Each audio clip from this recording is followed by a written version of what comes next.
Hello, Escape Padawans, and welcome back to Storytime with the Llama. Hey, wait, I thought Paul asked you to open the show. Dang it. I guess old habits die hard. Sorry, guys. Let's try again. This is the Llama And Mrs. Llama. from Yavin 4 and Storytime with the Llama, and you're listening to the Escape Pod cast.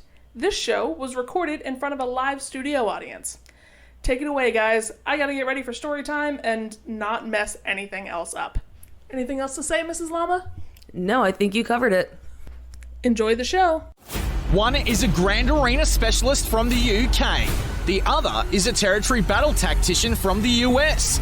Together, there are no signs of intelligent life on board. With both having played this game since launch, the one thing we are sure of is that you will be entertained. The Escape Pod Cast, a service of the Escape Pod Castaways. A weekly podcast about the mobile game Star Wars Galaxy of Heroes. Live from the network studios of Yavin 4, here are your hosts, Neil Andrew Eyre and Paul Anthony. Coming up on this week's edition of the Escape Pod Cast. Wait, that's my line, Neil. Sorry, I had turn meter overflow. CG releases their overhaul to turn meter. Again? My last comment gave you turn meter reduction. I don't know what's going on here. We take our turns doing this. I just have higher speed. More like you are on speed. Sheesh, Neil. Galactic challenges are announced in a last-minute State of the Galaxy. It's about time we got one of those, and we will read all about the Gal Chows live for the first time with you, our listeners. Can I just call them GCs? Whatever you want to do, Neil. This past week, we released our first standalone YouTube video. That's right. We wanted to get to the bottom of allegations of a GAC cheater getting unbanned. What we found told quite a different story. And so we want you all to hear a pared down version of the interview. But the full interview and our presentation of the facts is available on demand on our YouTube channel. Our initial guest couldn't make it this week, so we're going to catch you up on the world of Flare from Gaming Embers. And we talk about the latest in our series GA Center. Coming up in the bridge, Patreon's Choice, along with those fourth segment question, Twitch redemptions. And breaking news as and if it happens. Right here on the Escape Pod Cast. Damn it, Neil! The Escape Pod Cast News.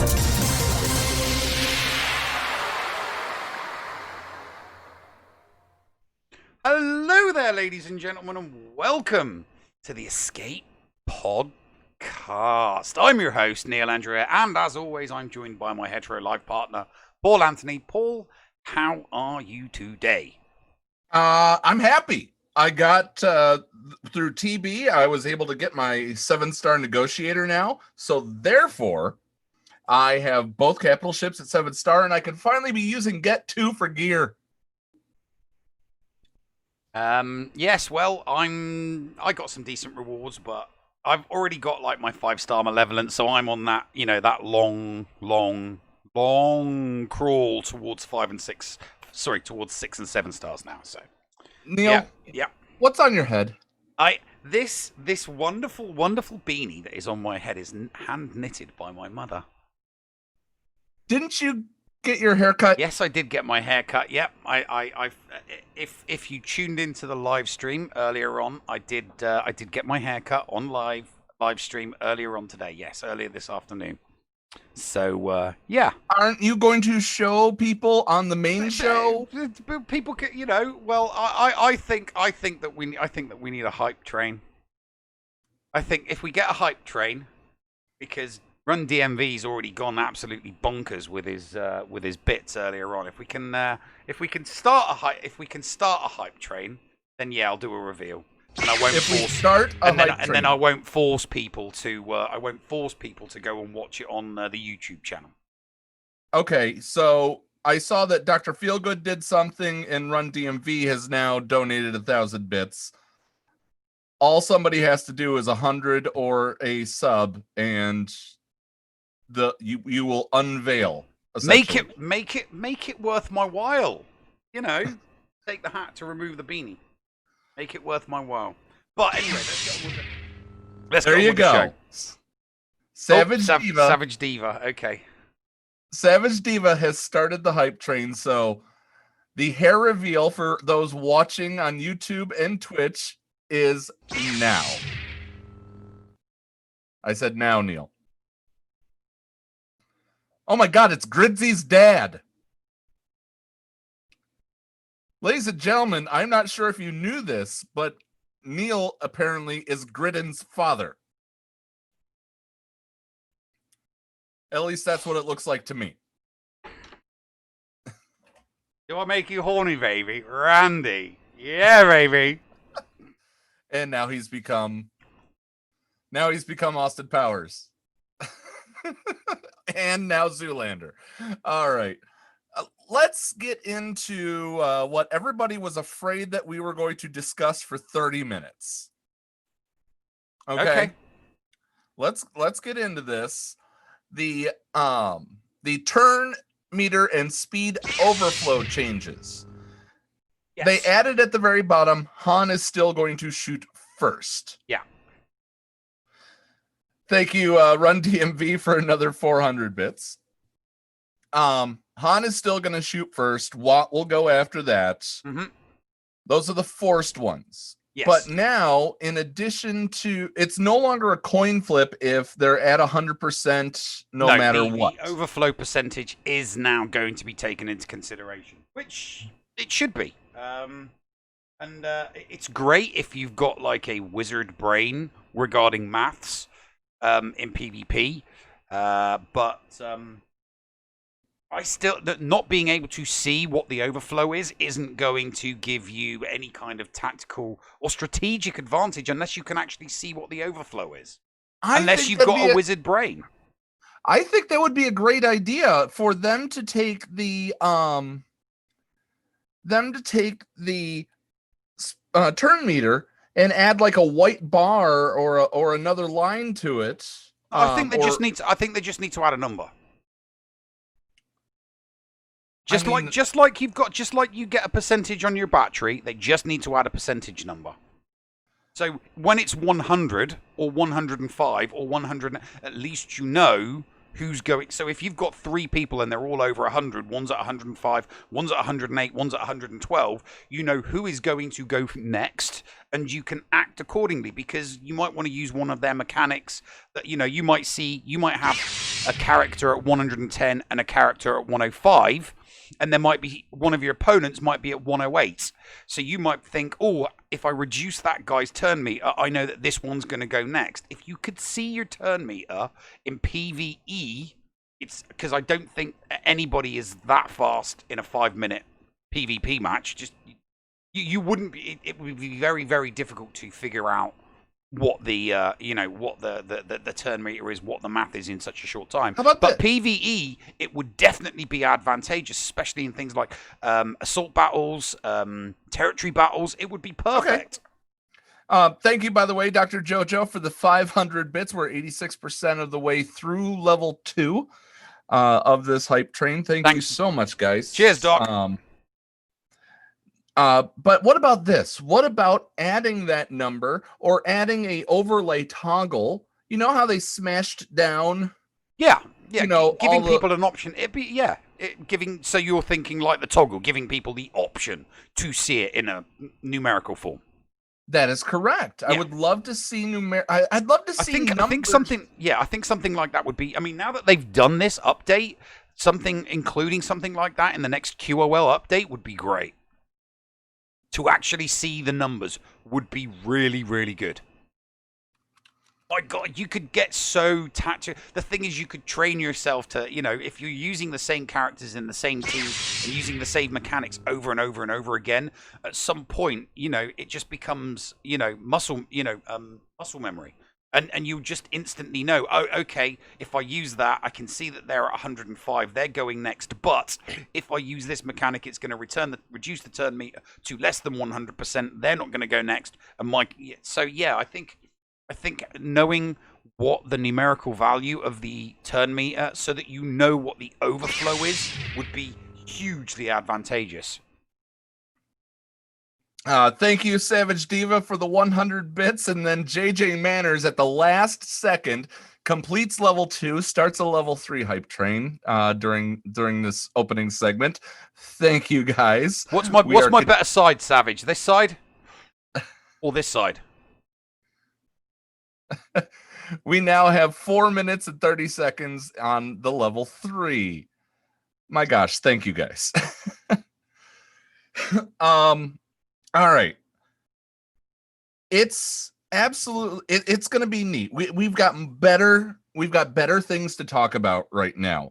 But I think that it would be excellent. I'm looking forward to seeing what quality of life improvements come in this update. Title updates usually come with excellent quality of life updates when they're the big ones like this. Maybe we're getting a tank sim. That'd be nice. Well, I mean, a tank sim have been up. I'm speaking for a lot of people, including content creators who stream GAC. When I say it needs to include fixes for whatever is causing the crash issues, they've got to resolve that. They have to resolve that issue. That's why I was a little bit. The cockles of my heart were warmed when I saw this turn meter and speed overflow post, because I'm thinking to myself, yes, this is good communication regarding an issue in the game, that's something we didn't know about, and this is good. It's good data, it's good information, and they presented it to us well. But then I instantly thought, you know what? They're doing this for something that, yes, it's important, but it's not as important as the current issue on the table, which is the crashes within the games across the different platforms. So in this title update, they've got to address that. If they don't address it, this galactic the GCs, it's going to be an unmitigating disaster, because if it's crashing all the time, like GAC crashes all the time, people are going to get very annoyed very quickly. Okay, it doesn't crash all the time. It does crash all the time. I've had one. I've had multiple crashes every single time all right, granted I'm doing 4 accounts, but I have had at least 2 crashes every single time I've done my GAC across 4 accounts. So as far as I'm concerned, it's crashing all the time. Okay, fair enough. If I was just doing 1 account, I haven't had crashes on my main account for 2 rounds in a row. But the first 2 rounds of last week, I had a crash. No, not the last week. The week before last, I had a crash in every single round. So for me, the crashes are happening all the time. If someone's just playing 1 account, then yeah, sure, it might not crash for them every single time. But when you're playing 4 accounts, it's crashing on at least every single time, at least 1, if not 2 of those accounts. So it is crashing all the time. From my, in my subjective opinion, you're seeing it because you're having more exposure. Yes, but I've only had it happen once. I had one time where I had a no button issue, and I had one time where it actually froze and crashed. Mm-hmm. And the one time for the button issue was on my iPhone. The crash itself with the game was on BlueStacks. Yeah. All right. Thank you, by the way, for 50 bits from Run DMV and 40 bits from Cascade. We have 1 minute left to complete a level 3 hype train. 500 bits. 500 bits from B Coots. Thank you very much, buddy. Yep. We're at 47% with 45 seconds to go for the time you hear this. Now, let's go into what people came for. Let's go into the state of the galaxy. Oh, yeah. State of the galaxy. Hi, Hero Table Hollows are upcoming. Hi, Hero Hollow Table. What? Yep, Hero Table Hollows. No, it's Hollow Table Heroes. I know. I know. But ever since that one fake State of the Galaxy that somebody did and posted it on Reddit, it made me laugh. So I always do that. Our upcoming title update will arrive next week. By the way, Neil. Yeah. I called it. Yeah, I know you did. Galactic Challenges are almost here. Today we'll share more details about Galactic Challenges. Hell yeah!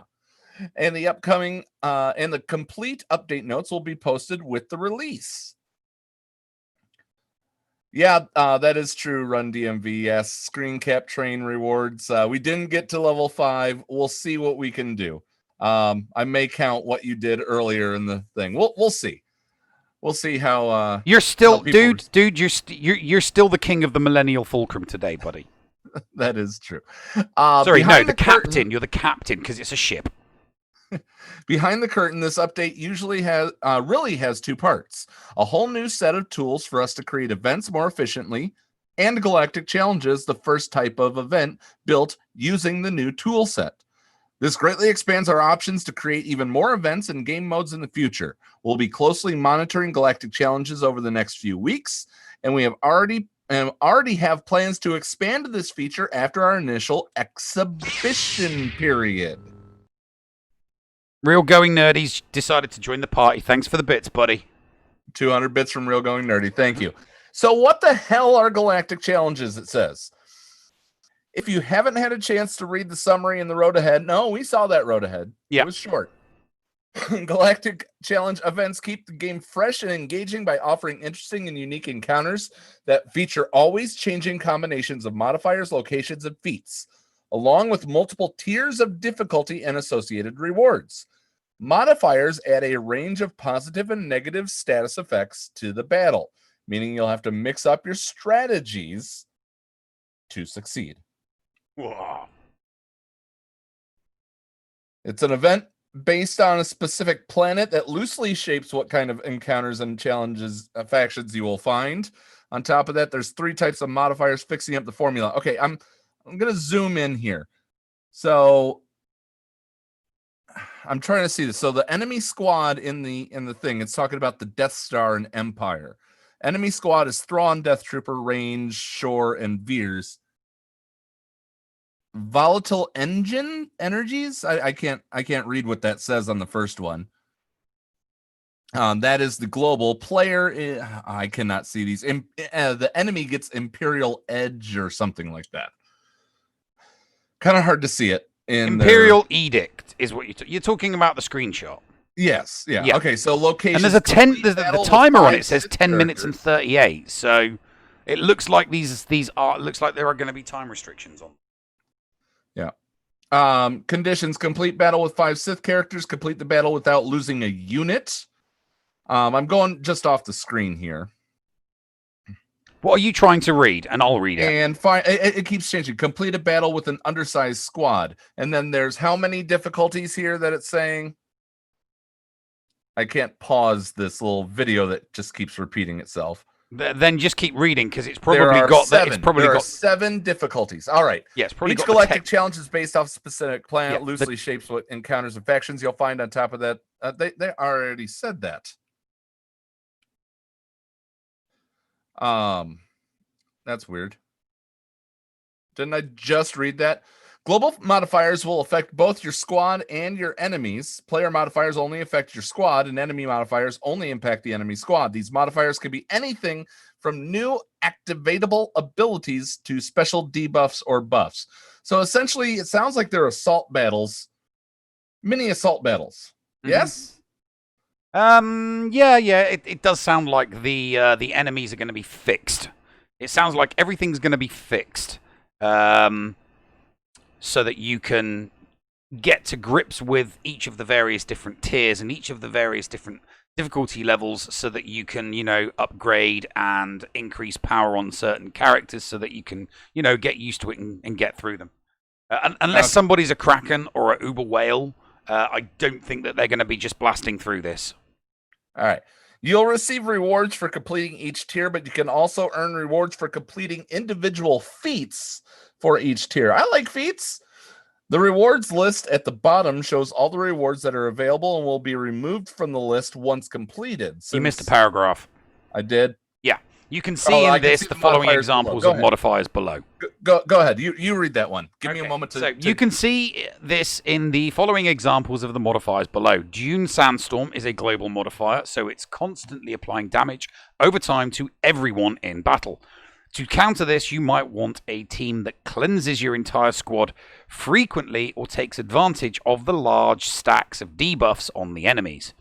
Grim Machinations is encouraging you to bring Sith, but there are no direct restrictions on using your best squad of non-Sith to try and beat as many tiers as possible. And then it shows global modifier, a player modifier, and an enemy modifier. All right, so which will obviously be example of a included in the global. game. Yeah, example of a global. At the end of every other turn, units are inflicted with DOT until the end of the battle, which can't be resisted. A player modifier doesn't go through the whole thing, but whenever a Sith ally, this is an example of one, Grim Machinations.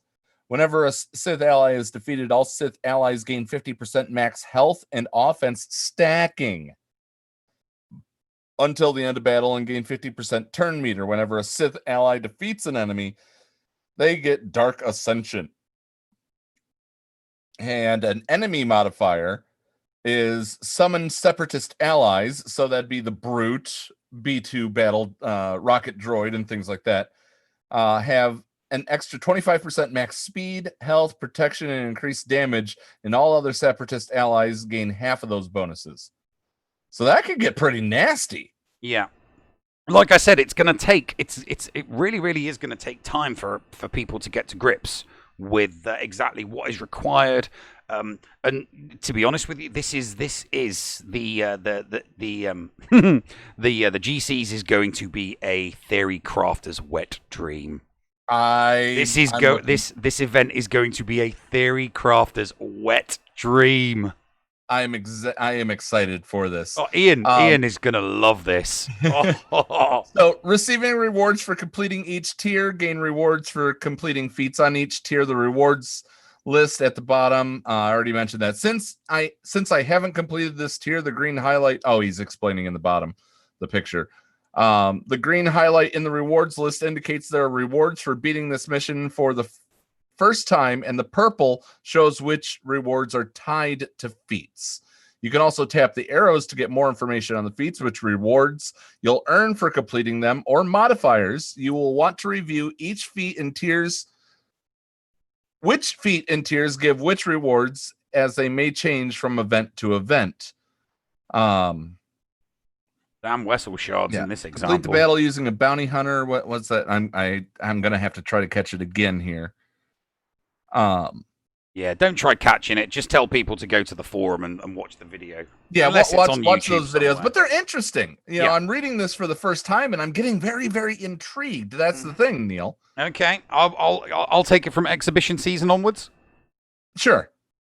So, exhibition season, there are a whole host of aspects we will be gathering your feedback on when we launch the trial run of Galactic Challenges next week.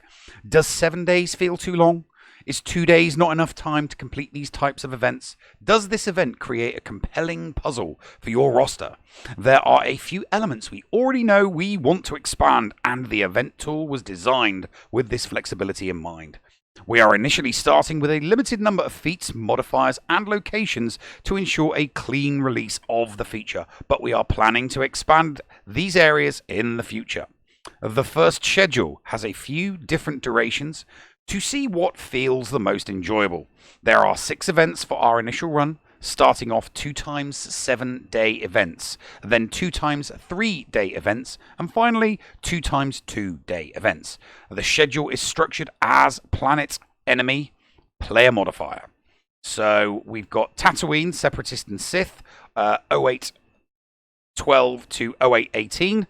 Death Star. Okay, so that is 1, 2, 3, 4, 5, 6, 7. That's 7 days. Yeah, two 7 days, 2 3 days, and 2 2 days.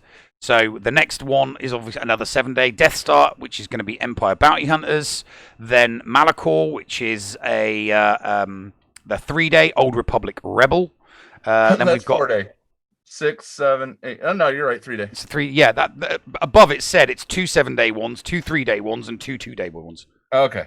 So Malachor. Oh, just to read that. So Takodana, which is going to be First Order Empire, and that's another 3-dayer. And then Jakku, which is going to be Resistance and Old Republic. That's one of the 2-day ones on 0901 and 0902. And Camino, which is Galactic Republic versus Separatist, which is going to be 0903 and 0904. Something I noticed here, Neil. There's no Jawas. Yeah, there's no Jawas. But if you notice, your player modifier It does not include resistance or first order. We don't know because we've only seen one example for one world, so we Well, don't know. no. It's saying the planet, enemy, player modifier. So we know that separatists, you battle separatists with Sith. You use bounty hunters to combat Empire. You use rebels for Old Republic, Empire for First Order, Old Republic for the Resistance, and separatists for the Galactic Republic. You don't use anything that has a galactic legend. So you're not going to just be able to breeze through it if you own one of those. Yeah, there is. Takodana and Takodana, Jakku. the enemy, is First Order. You're fighting the First Order with Empire. Yeah. So you will not be able to technically use your trump card of a galactic legend if you have one. They're not including, no. So, player modifier. Yeah. Enemy player. Yeah, okay. Yeah. So no GLs. So you go ahead and read this last paragraph, and then Yeah. I want to take that last question. Yeah, we will also be closely monitoring your feedback on the rewards for feats and completing tiers. These rewards are subject to change, and we may vary the types of rewards or provide a special currency in the future. How do you access galactic challenges? Special currency. They're going to add a new currency. It says they might. It's subject to Yeah. change, remember? Yeah. So speaking of subject to change, read this and then throw it to me on this. Yeah, galactic challenges will appear in the events tab once you reach level 60. We mentioned in the road ahead that we were considering tying access to the event to daily activities, but we decided against this, and there are currently no entry requirements besides reaching account level 60. Thanks for reading. Thank God. Yeah. Thanks for reading, and we hope you are as excited as we are for galactic challenges. Yeah, no, glad, my fear was that they were going to make it so that you had to complete all of your dailies in order for it to be activated, but you just need to be level 60. Perfect. Yeah. That's good. That's all good. I still maintain that they should have tied it to getting your 600. Yeah, well, we'll see what happens. We'll see what happens. Obviously, somebody joining this at level 60 it's not likely that they're going to be able to hit the 7th tier of difficulty straight away. No. It's going to be tier 7 is going to be endgame. And remember, Neil, not everything that comes to this game is made for everyone. No. And that's something that a lot of people miss. Yeah, well, I have I have Jawas, so that whole Sith thing. What? When you turn, it's hard to hear you. Oh, that's because I moved my microphone back. Yeah, no, when that first one kicks in, I do have a Nutini bomb. So if one of the enemies on one of the levels on one of the tiers is Geos, I'm going to see if I can hit it with a Nutini bomb, which should be useful. It should. Now, thank you, Run DMV, for the 500 bits. Bodhi highlighted us saying, Grim Machinations is encouraging you to bring Sith, but there's no direct restrictions on using your best squad of non-Sith to try to beat as many tiers as possible, so you can use any team, including GLs. Yes, what I was pointing out is that they didn't cater to First Order. They didn't cater to Resistance for feats. So technically, you just the point is you can't use that. Be like, okay, I'm gonna go into the tier 7 and just push the button. Haha, I win. So. Okay. All right. Well, that took a bit of time, but we got through it. We got through it. Thanks for reading, and we hope you're as excited as we are for Galactic Challenges. Your verdict, Neil? The proof will be in the pudding. I'm just optimistically giddy. Yeah, we will see what happens. I will reserve judgment until after the update. Well, the update will apparently drop on Tuesday, and we'll get to play with it on the 12th. Thank you, Dr. JoJo, for giving the host a tier 1 sub. Yes, thank you ever so much. Doctor's in the house. Oh, that's almost as good as when I see people gift the Escape Pod bot a sub. That's always fun. The coming up here in just a moment, Neil and I, well, let me explain it from the beginning. Did you not include at the start of the excerpt that what you're about to say now? I think so, but I just want to explain what we did. On Thursday, yesterday, or was it Wednesday? It was Wednesday.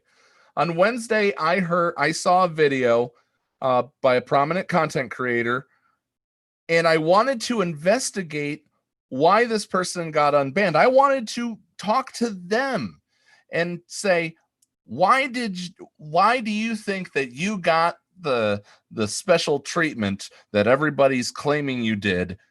You know, is it because you spend millions of dollars in this game or whatnot? And we uncovered a very, very different story than what was presented. We're going to give to you an edited version of the interview we did with the person, but I encourage you, as we say in the bit, to check out the entire story on our YouTube channel. With that being said, we're going to go to commercial, come back with this recorded bit, and after that, we will talk to Flair of Gaming Embers and the co-host of GA Center right after these messages, right here on the Escape Pod Cast. The Escape Pod Cast with Paul Anthony and Neil Andrew Ware. This is Micaeus, and I assure your privacy and confidentiality when using my remodding services.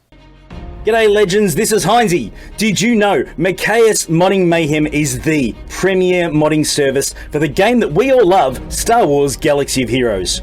With some of the most affordable rates in the industry, Micaeus will remod your roster from top to bottom with continuous consultation with where to go from there. Micaeus has a 100% satisfaction guarantee, and he has tons of additional services available as well, like a full cleanup of your mods, PvP plans, and lots more. Contact Micaeus today on Discord, all in lowercase guys, MIKAYAS 0127. That's MIKAYAS number 0127, or hit up micaeusmods@gmail.com.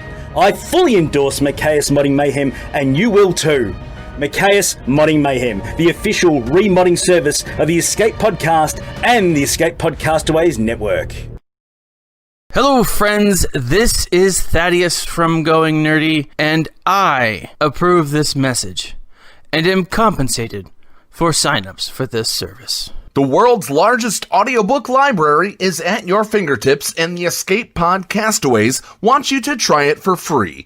Head on over to escapepodcastaways.com and click the Going Nerdy offer button to claim a free audiobook and 2 Audible originals. Cancel anytime, and it's absolutely free to sign up. Check out Audible and support the Escape Podcastaways, all for free. See Audible website for details. Restrictions may apply. Did you know that if you signed up to become a Patreon, you could get tons of rewards? Force Ghost Scotty could do a roster review for you. Neil Andrew Ware could share Grand Arena tactics. Or Paul could even help you get maximum stars in Geonosis Territory Battle. And you even get access into the after show. Sound good? Sign up to be a Patreon today. For as little as $2 a month, you could unlock a ton of potential content and also get closer to the hosts. Head to patreon.com/the Escape Pod to sign up. Have you been interested in getting items 3D printed but haven't wanted to buy one of those expensive printers? Are you looking for a literally one-of-a-kind tech gift gadget? Evil Genius 3D Printing and Gadgets is your one-stop shop for both of those items. Nerd-owned and Escape Pod approved, put Lenny the Evil Genius to work for you. If you can dream it, he could possibly make it. Contact Lenny at evilgenius3dprinting@gmail.com for more information. That's evilgenius3dprinting@gmail.com. Get something unique in your hands. Hey, I'm Andy Beads. Hey, I'm Danish Bobo. Hey, I'm Ando. Hey, I'm Jake. I'm Bringer Adept. Jake Johnson TX. I'm Ramby2307. Spartan EZ here. I am Mr. Jacobachi. Star Wars Galaxy of Yeti. I'm Player Gaming Embers. I'm Lazy Turtle. I'm Mudbum. I mean, come on. They already know me. I'm the bloody co-host. And we are part of the GAC Chain Gang. We're a group of streamers who stream our Grand Arena on Twitch and continue the chain into the next streamer. We have all types of accounts for you to enjoy, from the big whales to the small accounts. But we're all here to provide entertainment and have a good time. The Grand Arena Chain Gang is proud to be part of the Escape Pod Castaways Content Creator Network. Stop by and see them, won't you? The Escape Pod Cast. So, ladies and gentlemen, if you were not aware, on the 6th of August, we released a video where we spoke to an accused cheater. Is that the right word, Neil? Yeah, we spoke to somebody who was accused of cheating in AC. Yeah. And we wanted to bring that to the normal Friday show. But if you want to hear the full interview of It Wasn't Me, who was accused of being unbanned through CG's mistake, is that the right word, Neil?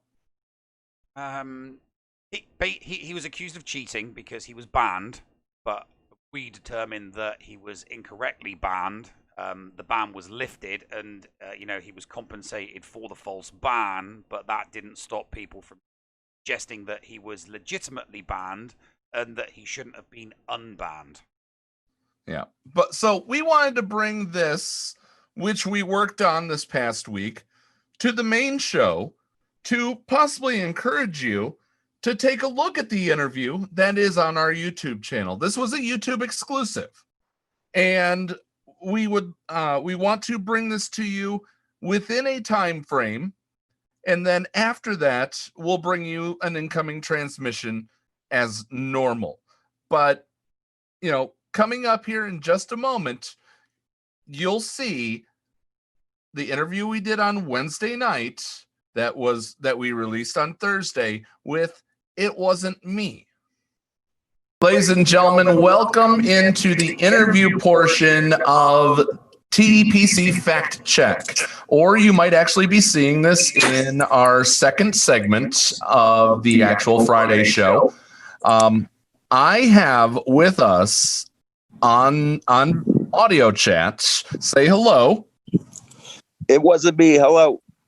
I have It Wasn't Me, who was the target, the anonymous target of 2 videos in the past 2 weeks from other content creators that we wanted to fact check because of the severity of these claims that they were allowed to come back, possibly because of spending or because of some other inner workings at CG. I wanted to reach out to get the very, very word from the horse's mouth the best that I could, and I uncovered something that Neil and I thought we needed to bring to light.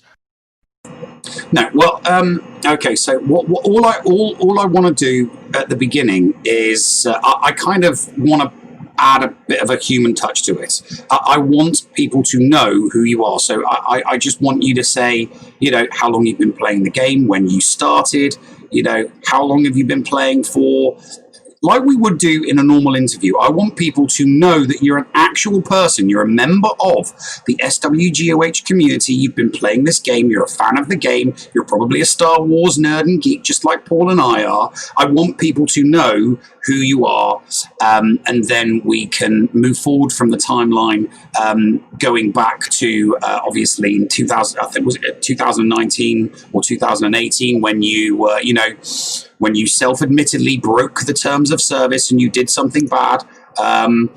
We're not here to rehash that, but I think it would definitely help people to know you a little bit better before we move on to the more egregious allegations that have been laid at your feet. So why don't you start us off with when did you take up the game? How long have you been playing, mate? Okay, I'm not a day one player. I think I started about a year and a half after the game started. And I really enjoyed the game. I started out in one of those starter guilds and we couldn't even beat Rancor. And then I just outgrew my guild because I was spending a little bit more than the rest of my guild. And I don't know, I've spent enough money on this game that I care about it a lot. You know what I mean? And I love Star Wars. I love everything about this game. And I'm just like everyone else in the community. So when you did spend, would you say Kraken level? Would you say whale? Would you say, you minnowed here and there? What, I'd probably say maybe $100 a week. Wow. For 4 years, I think I've been playing. So I don't know what whale level that puts me at, but that's a pretty big whale. Yeah, $100 a week at that level, definitely. Yeah, definitely. Especially during those early stages where obviously the game was much, much cheaper. Right at the start, there was a lot less power creep. So yeah. When I started playing, it was never cheap. Tell us your story about what happened. This first, when did you have the conversation with your old guildmate regarding the crystals terms of service infraction? What happened when you got to TI, the 30-day ban, the punishment immediately after the 30-day ban? What was the time period that occurred? Okay, I was in my fleet shard on Discord, and a guy noticed that I always had the new ships and the new characters and whatnot.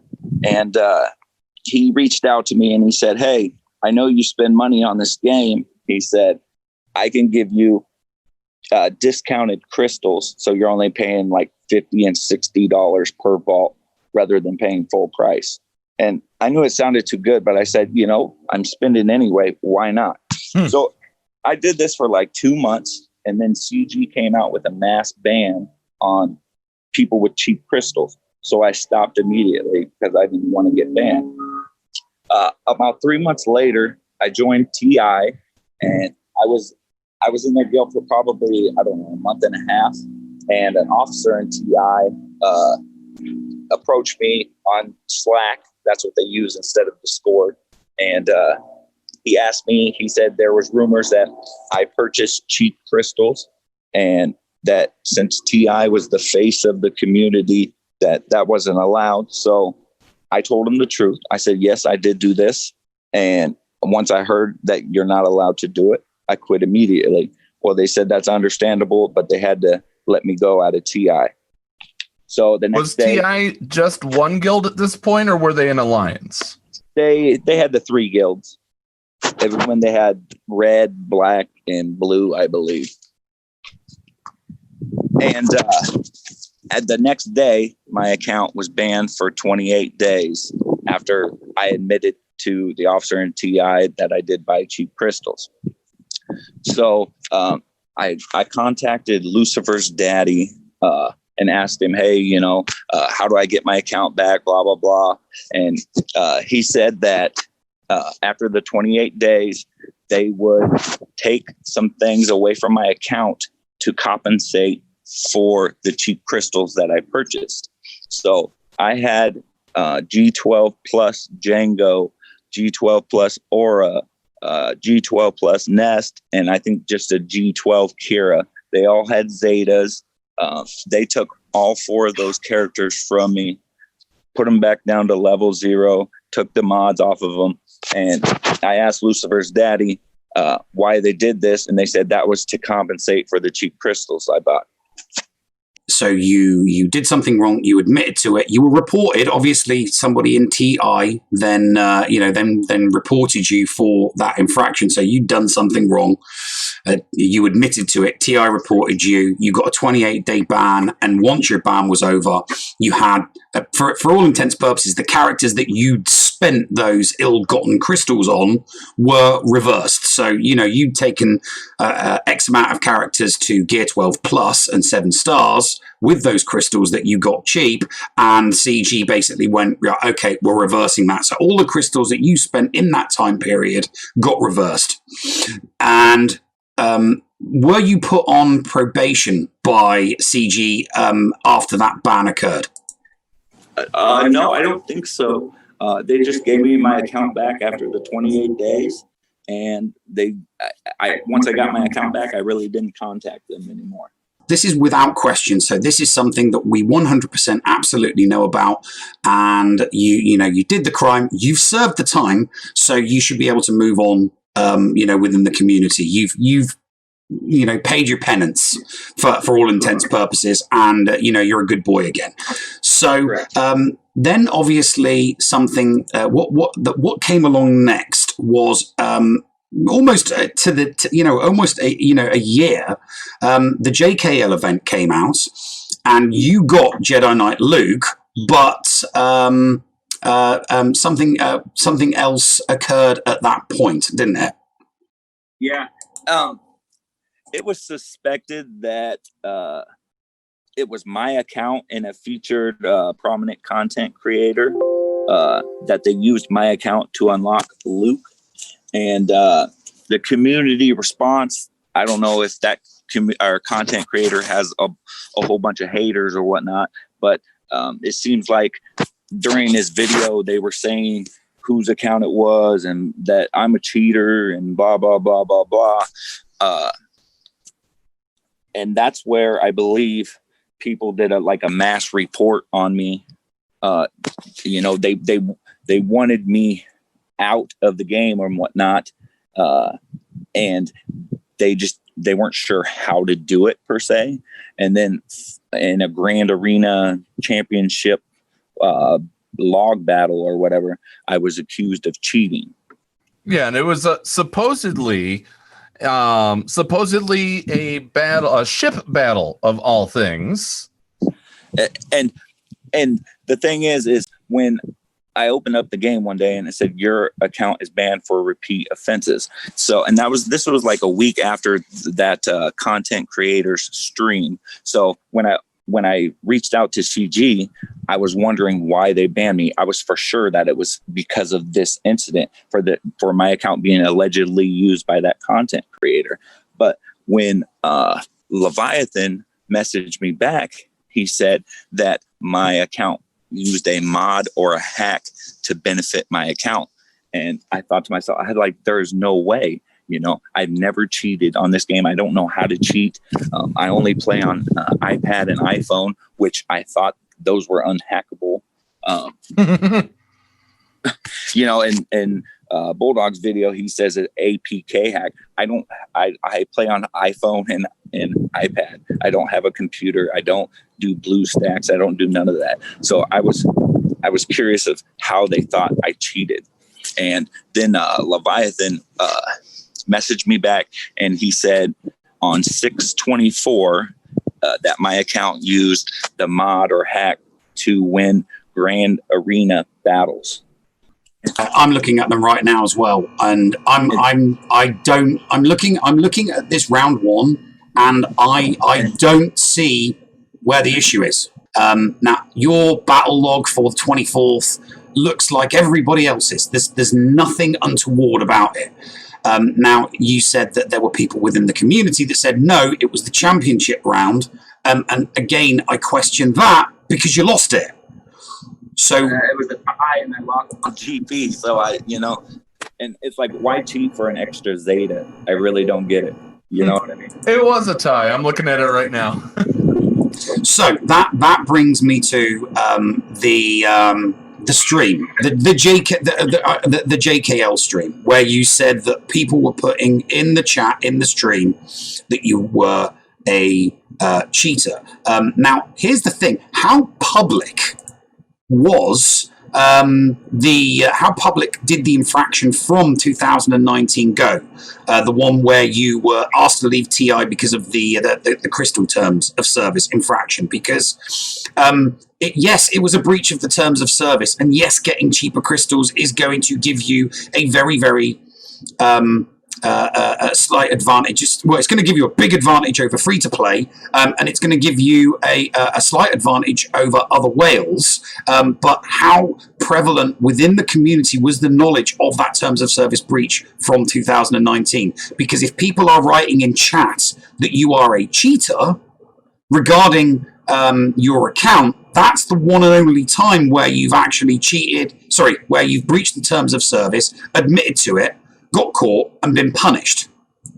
Correct. I don't think, for all I know, I don't think it was out there that much. I think the big guilds knew, and that's all I thought that knew. But then Bulldog did a video the day after whoever the content creator streamed that event, and he showed my account's name and said I was previously banned and blah, blah, blah, blah, blah. So I think that's where it really picked up a little noise.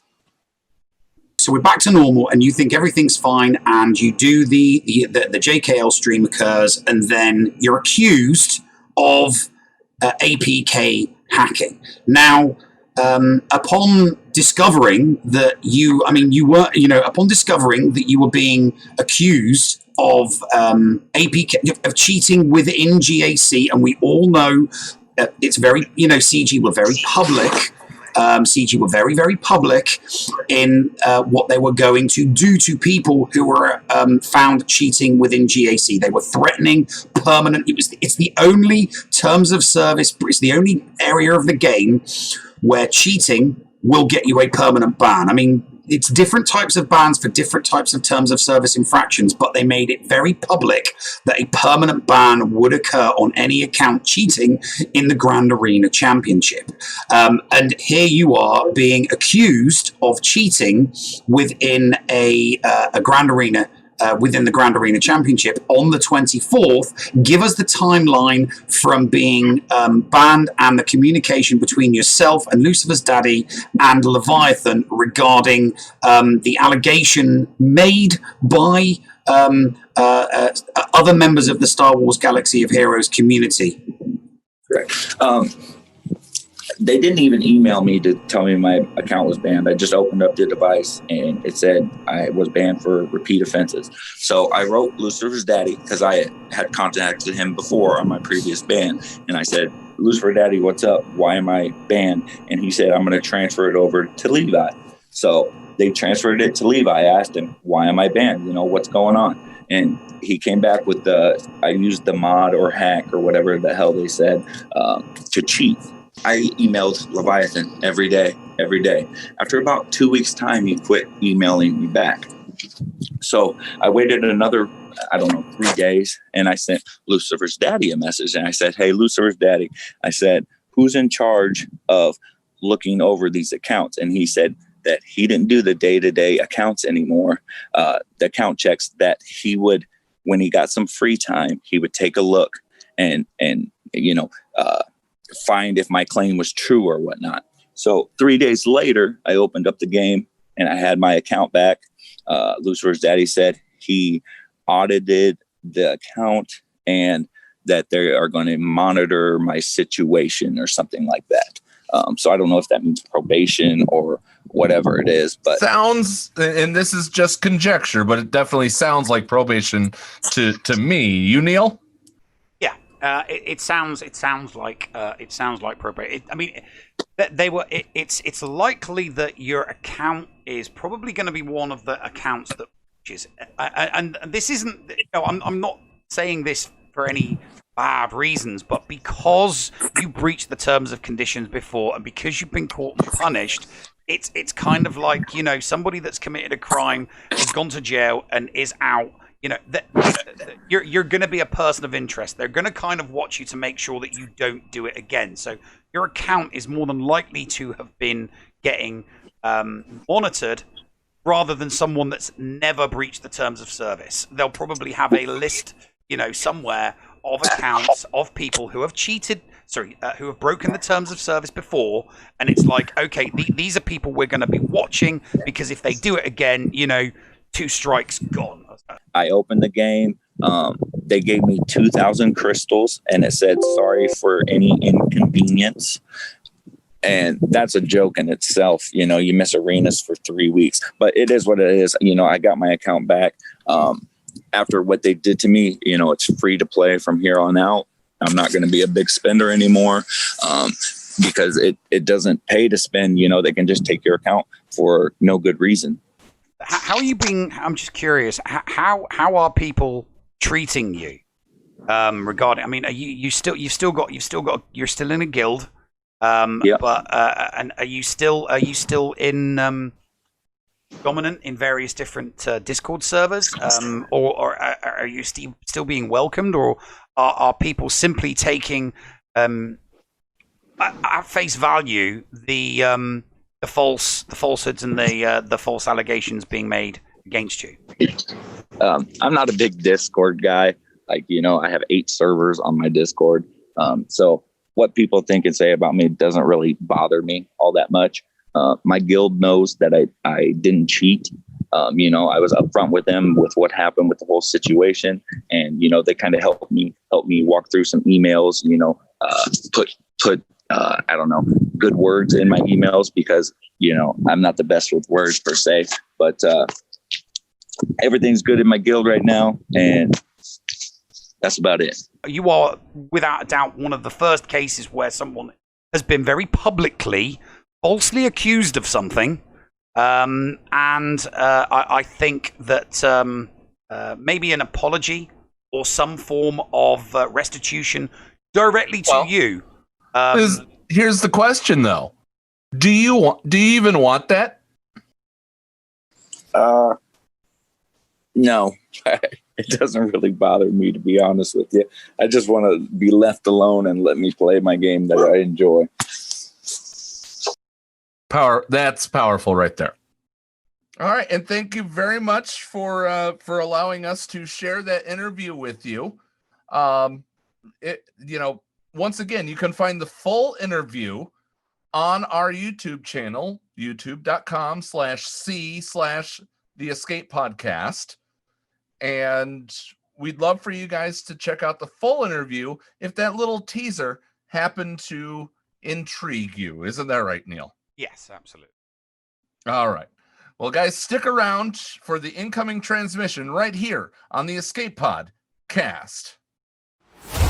The Escape Pod Cast with Paul Anthony and Neil Andrew Ware. Hey there, Escape Podawans. Everyone's favorite llama here to remind you that the Escape Pod Cast is on social media. That's right, we're on Facebook, we're on Twitter. So give us a like, give us a follow, and stay up to date on all things in-game and in the Escape Pod. Our account links are down in the description or on our Discord server in the Show Links channel. See you on the net. Are you a member of Team Paul or Team Neil? Maybe you prefer story time with the llama, or dabble in the buttery side of the force with Biscuit Weasel. Or maybe you like the Escape Pod talents from Down Under like Heinzie and Scotty. No matter who you support, you can get one of my designs from the Escape Podcast merch store. Just go to escapepodcastaways.com, click on the merch link, and it will take you to the TeePublic site where you can support me, Mrs. Anthony, also known as Critty K.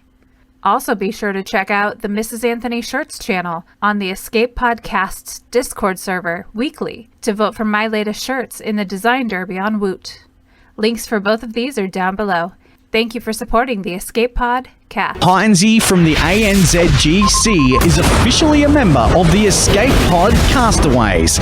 Make sure you go and search for Heinze on YouTube today, because he live streams a lot of his GAC content, and not only does he do that, he also does some pretty fun videos from time to time, including a behind the screen, and also streaming Jedi Fallen Order. And from time to time, this idiot might drop by. Head on over and check out Heinze today on YouTube, a part of the Escape Pod Castaways network. The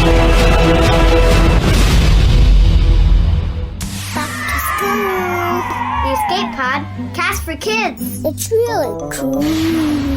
Hello, Escape Podawans, and welcome back to Storytime with the Llama and the Escape Pod, cast for kids. Now, this week on our Galactic Republic faction mini-series, we are covering the Galactic Republic Jedi. Now, if you remember last week when we covered 501st, we actually talked about 3 Galactic Republic Jedi: Ahsoka Tano, General Skywalker, and Shaak Ti. This week, I'll be going through the 15 remaining Jedi characters in the Galactic Republic faction. First up is Grandmaster Yoda.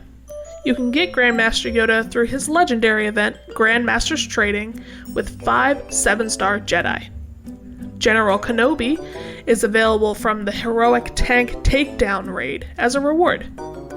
Jedi Knight Anakin is available on Lightside Hard Node 5C and Cantina Node 5G. Mace Windu is available in the Squad Arena store, Lightside Hard Node 2E, and Cantina Node 4A. Plo Koon is available on Cantina Node 4G, Qui-Gon Jinn in the Cantina store, Jedi Consular on Lightside Hard Node 1B, Darkside Hard Nodes 1D and 3C, and on Cantina Node 3A. Jedi Knight Guardian is available on Darkside Hard Node 3F and in the Cantina store. Luminara Unduli is available on Darkside Hard Node 2E, Lightside Hard Node 3D, and in the Galactic War store. EF Koth is available in the Squad Arena store. Barriss Offee is available on Darkside Hard Node 5C and Cantina Node 6A. Imogen D is available on Darkside Hard Node 5A, Lightside Hard Node 7C, and Cantina Node 7E. Ayla Secura is available on Cantina Node 5B. Kit Fisto is in the Guild store and on Cantina Node 4F. Last, but certainly not least, is Ki-Adi-Mundi. Now, you can get Ki-Adi-Mundi shards in the Phase 3 special mission of Geonosis Republic Offensive. Now, in order to complete this special mission, you'll need Relic 7 Shaak Ti clones. Now, similarly to the Bounty Hunters, a lot of these characters have leadership abilities. The only ones that actually don't are Ki-Adi-Mundi, Jedi Knight Guardian, and Jedi Consular. Most of them are actually going to be used as fill-in characters with other leaders, like Jedi Knight Revan, Bastila Shan, and Padme Amidala, so I'm not really going to go through any leadership abilities. What I am going to do, however, is take you through the most useful characters that you can farm, especially in the early game of these Jedi. First up is General Kenobi. Now, General Kenobi is an excellent plug-and-play tank. He calls allies to assist and spreads counter buffs. He really is a great all-around player. So as soon as you can, as you're starting out in this game, I would suggest trying to get yourself into a guild that is doing heroic tank. There are a lot of guilds out there that are made especially for new players with more advanced players in them to help the younger players get these heroic raid rewards like General Kenobi, Han Solo, and Darth Traya.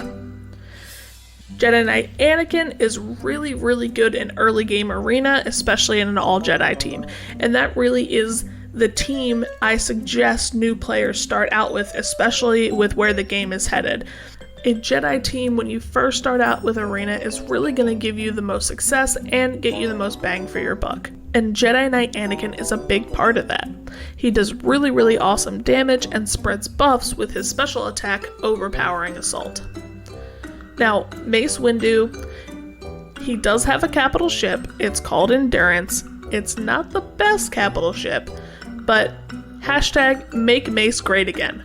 Hopefully, if enough of us farm him, CG will give him a rework. Probably not, but we can hope, can't we? Next up is Plo Koon. Now, I'm specifically putting him on this list because of his Jedi Starfighter.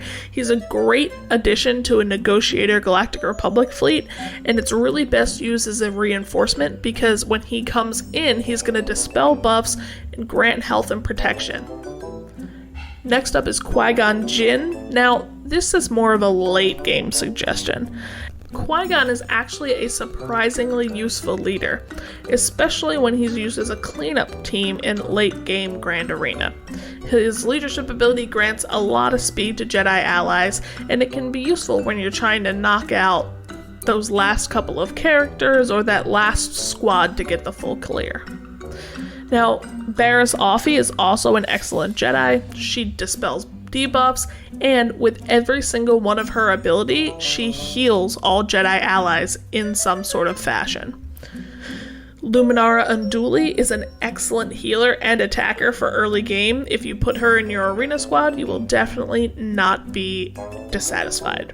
And of course, I could not forget Grandmaster Yoda. He is an excellent plug-and-play attacker, he does a ton of damage, and he'll throw his buffs to Jedi allies on his team with one of his special abilities. He's just an all-around great character to have.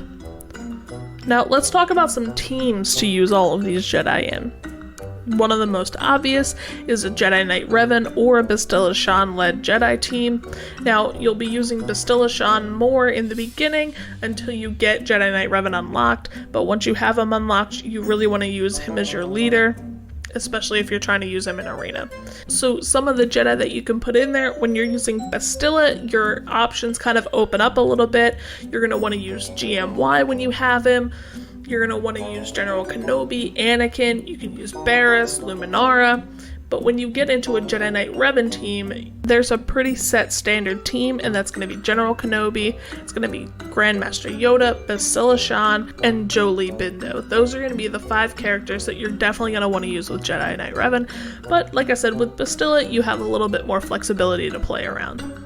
You can also use General Kenobi and Anakin in a Padme Galactic Republic team. That's a really, really great team. You can also throw Yoda in there. He's also really excellent in that team. And let's talk a little bit about this Qui-Gon Jinn team. Now, one of the biggest reasons why I say it's a late game team, because once you get to the late game, you have a little bit of flexibility to start farming some of the other characters that newer players really can't afford to focus on. So someone like Barriss, someone like Luminara, who you're really only going to take so far and then swap them out for stronger characters as you progress, you can use the Qui-Gon Jinn leadership ability to help use those characters and give you a reason to farm them. Now, you heard me mention her a couple of times in this episode, and that is of course Padme Amidala. Who can forget this epic Galactic Republic character? Now, I'll be covering her next week when I cover the remaining characters in the Galactic Republic faction. That's all for me. Tune in next week for more story time with the llama and the Escape Pod Cast for Kids. This is Micaeus, and I assure your privacy and confidentiality when using my remodding services. G'day legends, this is Heinzie. Did you know Micaeus Modding Mayhem is the premier modding service for the game that we all love, Star Wars Galaxy of Heroes? With some of the most affordable rates in the industry, Micaeus will remod your roster from top to bottom with continuous consultation with where to go from there. Micaeus has a 100% satisfaction guarantee, and he has tons of additional services available as well, like a full cleanup of your mods, PvP plans, and lots more. Contact Micaeus today on Discord, all in lowercase guys, MIKAYAS 0127. That's MIKAYAS number 0127, or hit up micaeusmods@gmail.com. I fully endorse Micaeus Modding Mayhem, and you will too. Micaeus Modding Mayhem, the official remodding service of the Escape Podcast and the Escape Pod Castaways network. Hey guys, I'm Biscuit Weasel, and I host Biscuits and Star Wars on my Twitch channel at twitch.tv/BiscuitWeasel. That's Weasel with a Z. There we do a great series called GAC Hospital. I spend an entire week with one player for one-on-one GAC coaching. We triage your roster, talk mod and team recommendations, and defense and attack strategies. If you want to apply, I invite you to tag me on the Escape Pod cast server so we can connect. Remember, that's twitch.tv/BiscuitWeasel with a Z. Receiving incoming transmission.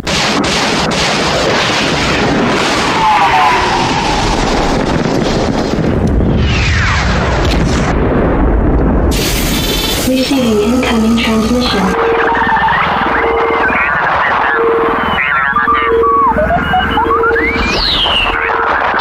Receiving incoming transmission.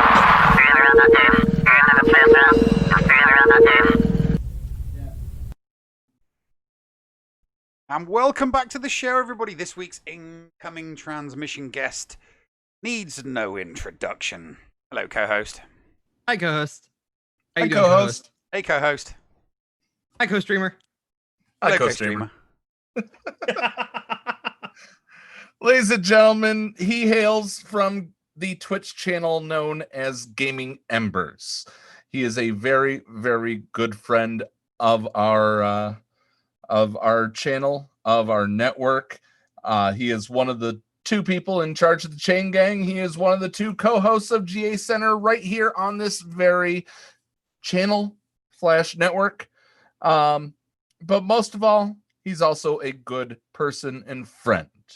Ladies and gentlemen, I present to you, if you've never seen this face before, his name is Flair. Hello, co-streamer. Hi, co-streamer. Hey, co-streamer. So, Flair, we wanted to have you on, but for those that don't know, you run two accounts, don't you? Run two accounts is the technical term, yes. Actively play two accounts is starting to become a very hard stretch. You're just bitter because you can't get into the top 20 of your fleet arena. Have you seen what I do on a weekly basis now, Neil? Yeah. Same thing I do. But I do 4 accounts. You don't see me whining about, oh, 2 counts, it's so hard. 4. Try 4 accounts. I feel like what he does on a weekly basis and what I do on a weekly basis is two very different things. Who hires these people? What are you running into? Well, tell us about your main account and tell us about that account, or which one is the one that's falling to the wayside? Honestly, the alt account has been falling to the wayside. The main account I've been playing a little bit more as of late. Just the changes in life, and just kind of some other focuses. I've been playing some other games, and so those have been kind of up at the front of my attention. But kind of life and other stuff has kind of started making like, oh, how much time do I actually put into SWGOH and how much time do I put into the main or the alt account? That's really changed how all that stuff is. I'm giving a little more time to the main because the guild is trying to be a lot more active and we're doing some changes within that. And I'm kind of within our council chat or whatever. So it's just like, well, if I'm in this chat and I'm actually participating in that, I should probably put some more time into the game, shouldn't I? That is true. Very much so. That is also true. Oh man. So tell us about the account though. You know, what's your GP? What are you doing on your main account, the one that counts, or the thing that we're going to be talking about in a moment? The one that counts for the show. One is so the main account is now over 2 mil. I finally made the jump to Div 5, which I feel so happy because otherwise I was always like, oh, is this gonna add too much? No, let's not do that. I don't want to upgrade that character today. No. But now it's just like, oh, I have some wiggle room now. So, oh hey, let's upgrade a character. Mon Mothma and Chupio came out, and I was just like, screw it, I'm gonna take them to 85 and gear them up and max out their abilities besides the Zetas. And oh, it felt so nice to be able to do that. I could not do that for a good solid month, and I was like, yeah, this sucks. But that one is at a little over 2 mil. I want to say almost 2.1. Still doing my usual. Padme is my main team. I've been working on some other characters and tunes. I don't know why I call them differently, but whatever. Anyways, because some are characters and some are tunes. Yeah, very much true. Been doing the grind on JTR because I'm much closer to JTR right now in my account than I ever will be to Darth Revan. And I was like, I would rather have a bounty hunter and first order counter and be able to save the teams that I normally use for that for other scarier things. So we talked about that several months ago. Yep. Neil has JTR been, this is the way. For my account, in my situation, it's the way. I think for other people, maybe a little bit different. But my RNG on getting Juhani and Karth were just trash. Let's put it this way. I farmed Juhani for a week straight, and the increase in the number of shards I had for her was 0. Like 5 days straight. Not a single shard. I was like, okay, this is not happening. Nope, done. Done right now. Not an easy farm. She is a slog. Her and Bastilla are both hard slogs. But the problem, the funny thing is that I'm having on the alt account that when I do play it and I do run the sims and everything for it, I'm getting shards for all the characters that I'm not getting on the main account. I'm like, okay, screw you, game. You're clearly favoriting this account right now. You want me to start spending some money, don't you? I'm not. It's a free to play account. Well, it goes backwards and forwards. I mean, the accounts that I've got, I don't remember which way around I got one of them first, because obviously you've got the Houndstooth Jango Fett shard, but I clearly 100% remember on 3 of those accounts that in the 2 circumstances I got Jango before I got the Houndstooth, and on the 3rd account I got the Houndstooth before I got Jango by like 60 shards. So sometimes the drop rate is low and sometimes the drop rate is high. It's just it swings in roundabouts. But universally, Juhani across all accounts has always been the last one to get, as far as farming's concerned.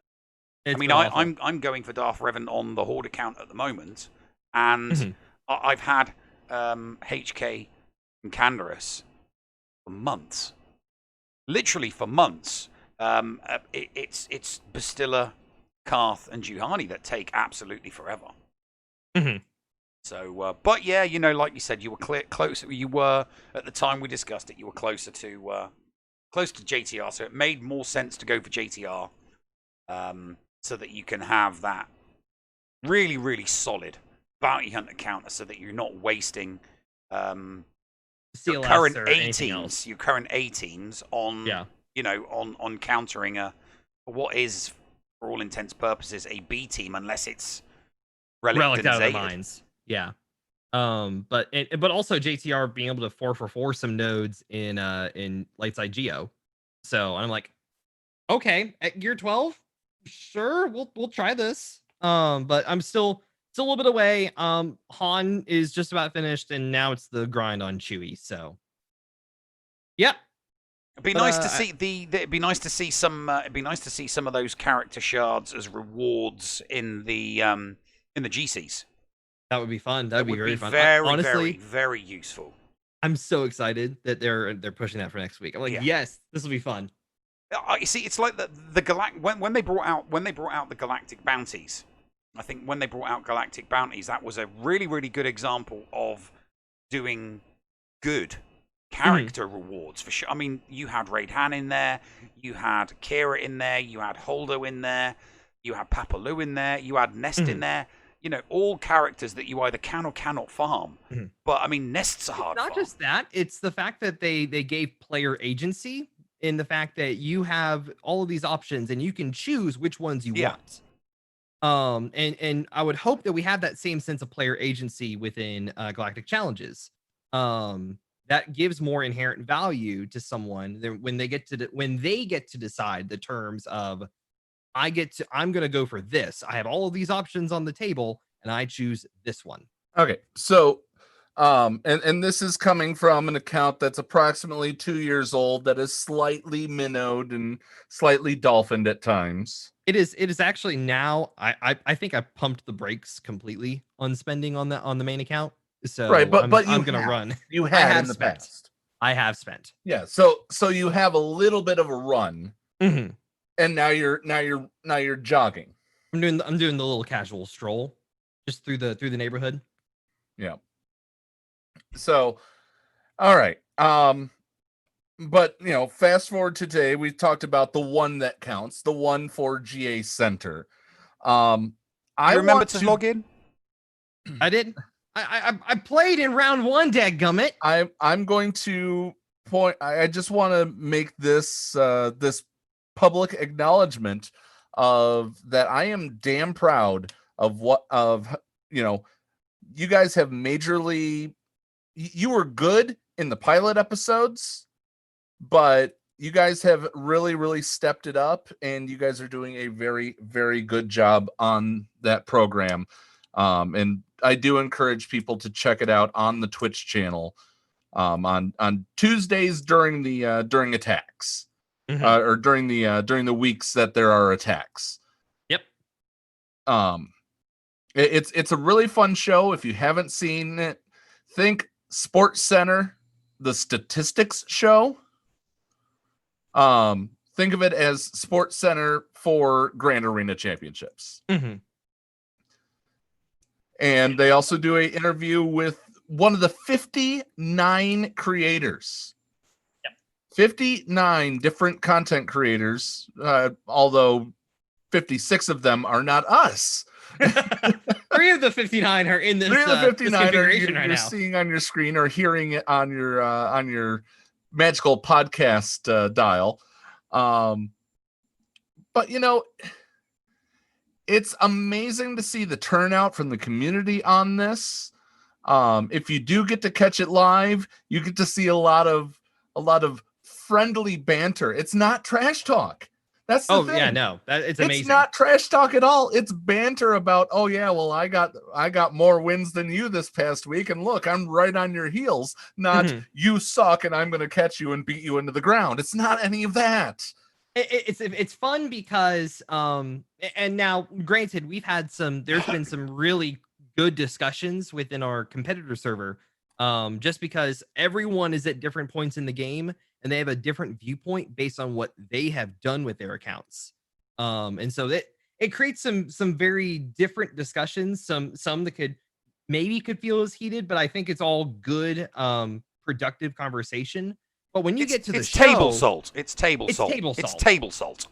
But when you get to the show, everyone's like, oh, it's time to sit back and enjoy and to just shoot the crap with people and see the fruits of their labor. Exactly. It's fun. And we have people, for reference right now, Fruit Ninja Mike has been sitting at the top of our tables since the beginning.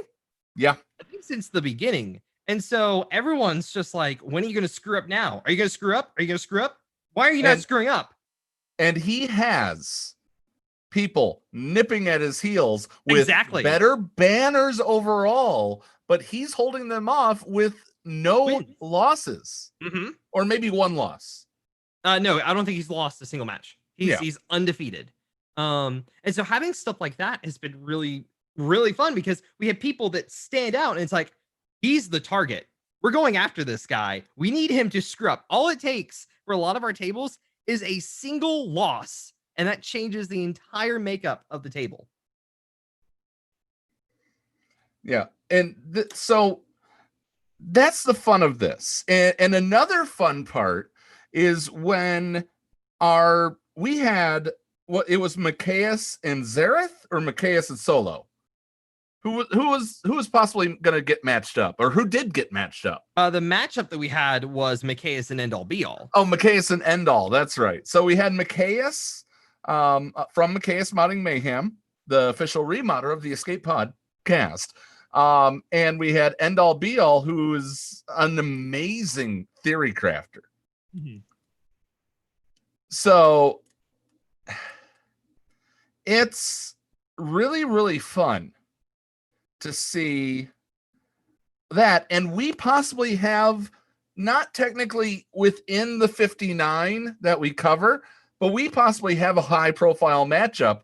We have possibly coming up Sunday, if both of them win, Solo Base versus good old Maurice from Operation Metaverse. Yes, and even though it's one of those things we can't cover, and here's the thing, we can't cover everybody. And one of the things we had to do when we were looking at this is that we didn't want to just cover all Div 1, because if you want to talk just Div 1, we have plenty people out the wazoo for that. But there's plenty people that are lower divisions. I'm Div 5. And there's people that were, we started this with Div 6, Div 5, Div 3, and all the way up. Everyone, like I said, everyone's at different points in the game.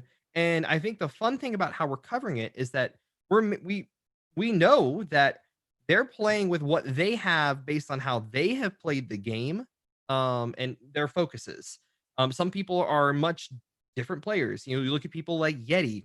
Yeti is a person who meticulously covers someone's GAC history before he goes into the match. And he knows that because of how much time that he spends working on his mods, he's most likely going to have a mod advantage over them. And so he's going to bank on that half the time, and it works. You have other people that just, Mike, again, for example, he just goes in and he just does it. And then you have Andy, who sits there and procrastinates half the time, and we see the fruits of the labor. And then there's you, Paul. You've been doing really good this season. It's really weird to see that.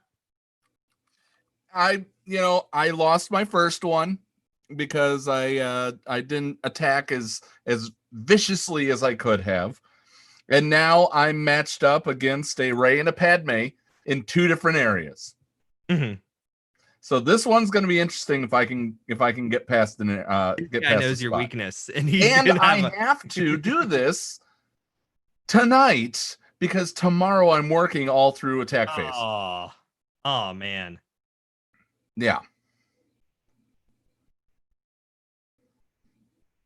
Well, Neil, we'll see anything what else you wanna add happens. about this? We'll see what happens in the after show, won't we? Exactly.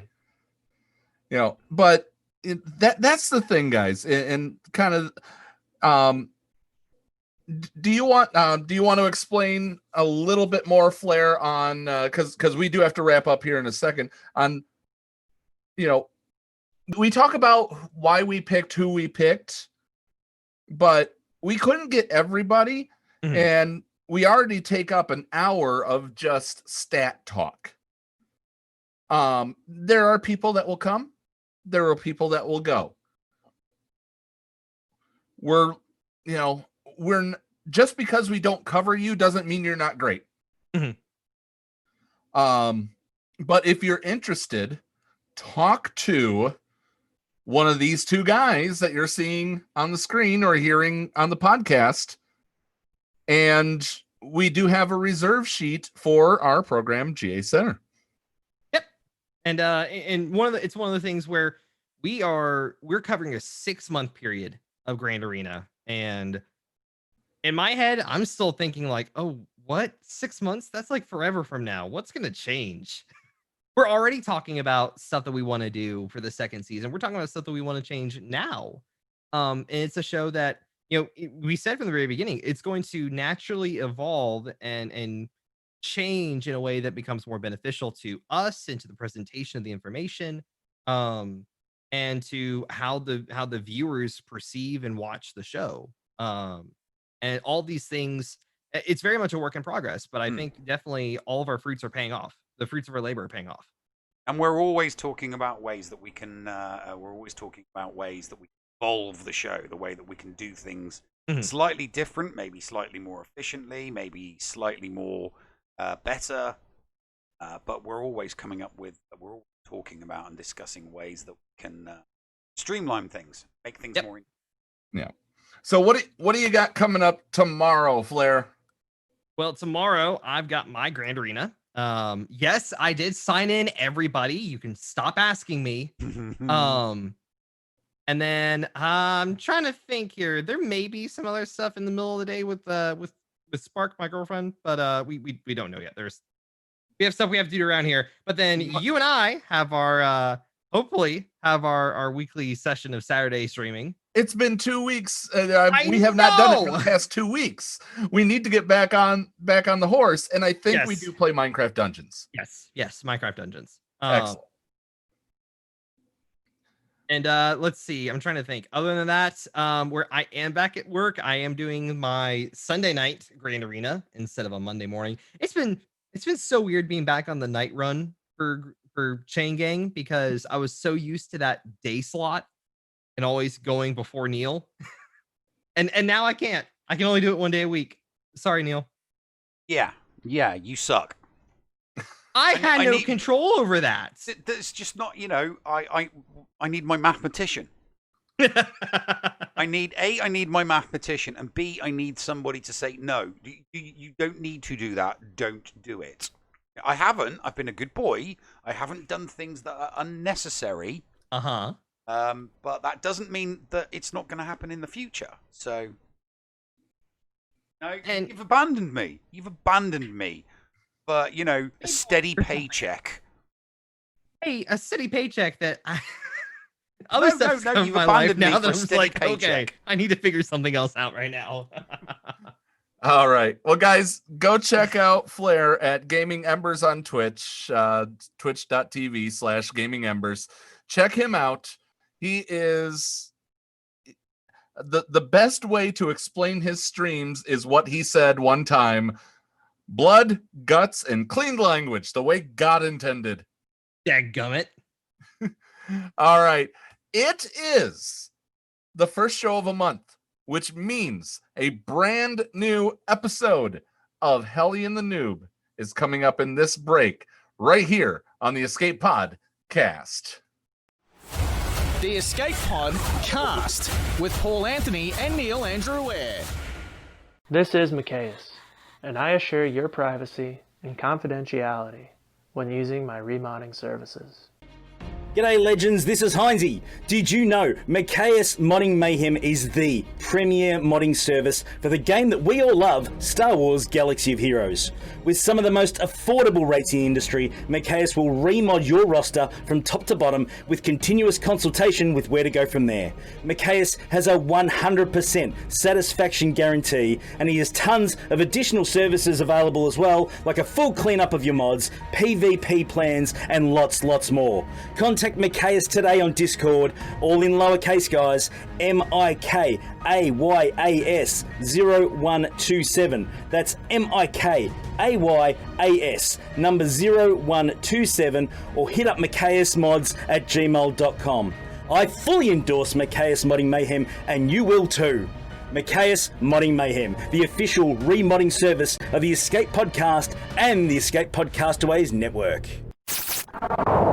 Does your guild want to tap into their full potential in Star Wars Galaxy of Heroes? Yeah! For as low as $1 a month per guild member, your guild can unleash the power of the game in ways you never thought possible. Ooh. Track your arena movements, guild progression, and much more. Contact ShittyBill and get one of his shitty bots on your server today. Just look for him on our Discord server and tag or message him for more information. The link for our server is below in the description. Shitty bots, don't let the name fool you. Did you know that if you signed up to become a Patreon, you could get tons of rewards? Force Ghost Scotty could do a roster review for you. Neil Andrew Ware could share Grand Arena tactics. Or Paul could even help you get maximum stars in Geonosis Territory Battle. And you even get access into the after show. Sound good? Sign up to be a Patreon today. For as little as $2 a month, you could unlock a ton of potential content and also get closer to the hosts. Head to patreon.com/theescapepod to sign up. And now time for something completely shameless. Noob. Not fun. Noob. So annoying. Noobie. Yes. Hello, Lennox. I'm here. Wait. Utini! Oh my! Jawa. Haha! Gotcha, noob. No! Put those blasters away. This is my friend, DM Vini. Be nice to my guest, noob. DM Vini. Say hello to Newbie. Hello! Weenie! Greetings, Lennox. You jerk. Everyone knows droids hate Jawas. Hey, Newbie. Yes, Lennox. Are your circuits in a bunch? Or is it your bikini? Lennox, I don't understand how you can always be so dang jovial. All right, noob, I'll bite. What's wrong this time, noob? My guildmates aren't taking this game seriously. Hang on, noob, hang on. Perhaps you need a drink. Maybe you'd like a martini.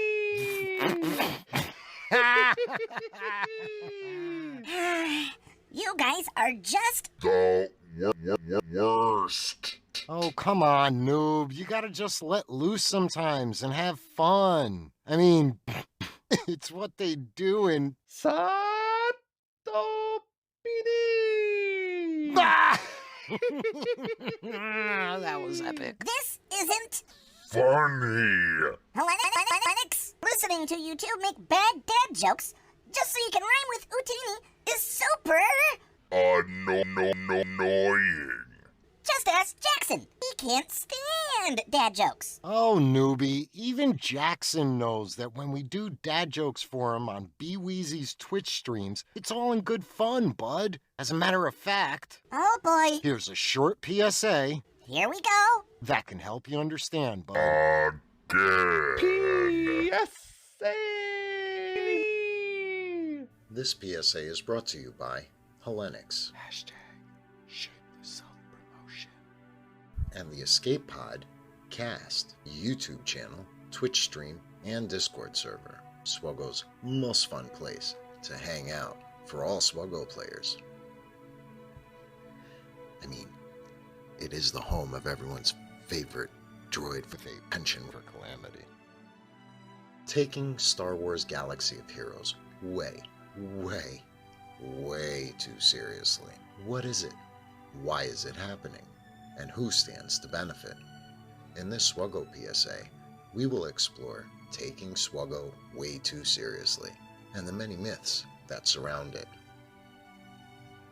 Wait, that barely made any sense.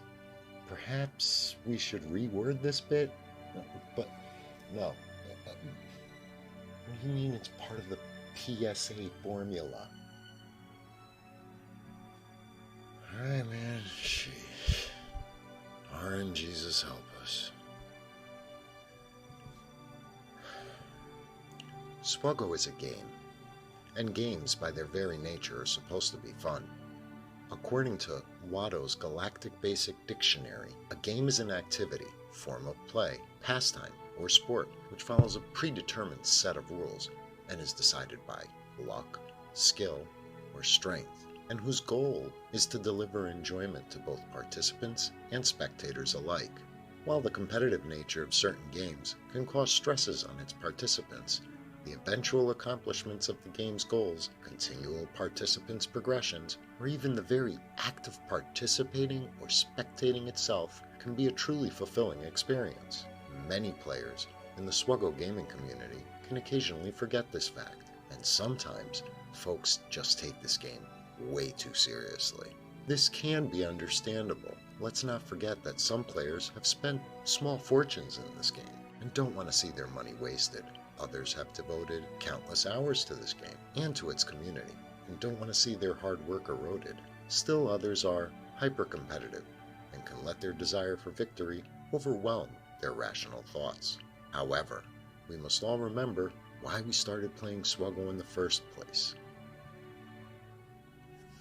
Fill in some time here. What do you mean, fill in some time? What do you mean 42? Oh, don't take it so seriously. Gotcha. Well played.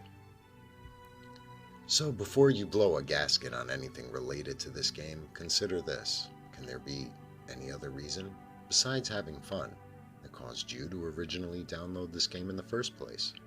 I'm certain that if you think about it for more than a few seconds, you will determine that, no, indeed, having fun is the very reason why you play SWGOH.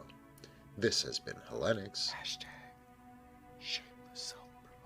For the Hellenics SWGOH YouTube channel, and the Escape Podcast, and SWGOH, and good times, and fun, and the number 42. So, we've been doing these PSAs for a while now, and I just wanted to sit down with you and go over some of my channel metric. Where are you going? Hello? Hey. Typical. So, do you see now, noob? Wasn't that PSA helpful? That PSA didn't explain anything. Once again. Hellenics? I'm upset because my guildies are missing their 600s. And our guild is a 30k Or bust. guild, Hellenics. Wait. What? Oh, you heard me. Meatbag. My guildies are not getting their 600s done. We have to chase them and beg and beg and tag them, and they Still miss. Oh, Teeny. I thought that would get your Attention. Hellenics. You know what? Hell?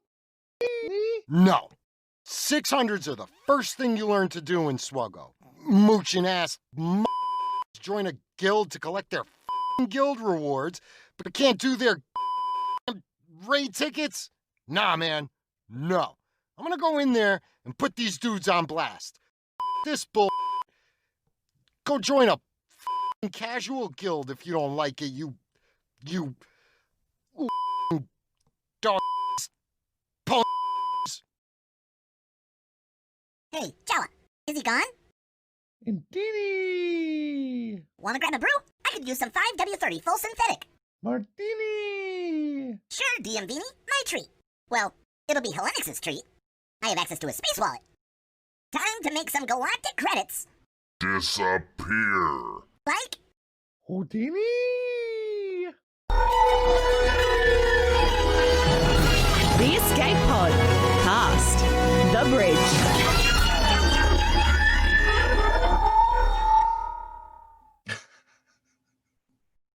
Hello there, ladies and gents, and welcome back to the show. It's Patreon's Choice, which is what always happens during our fourth segment. So, it's been a pretty good show, hasn't it, Paul? It has, and I gotta say, I love that new Hellion the Noob. Mm-hmm. Appropriately censored.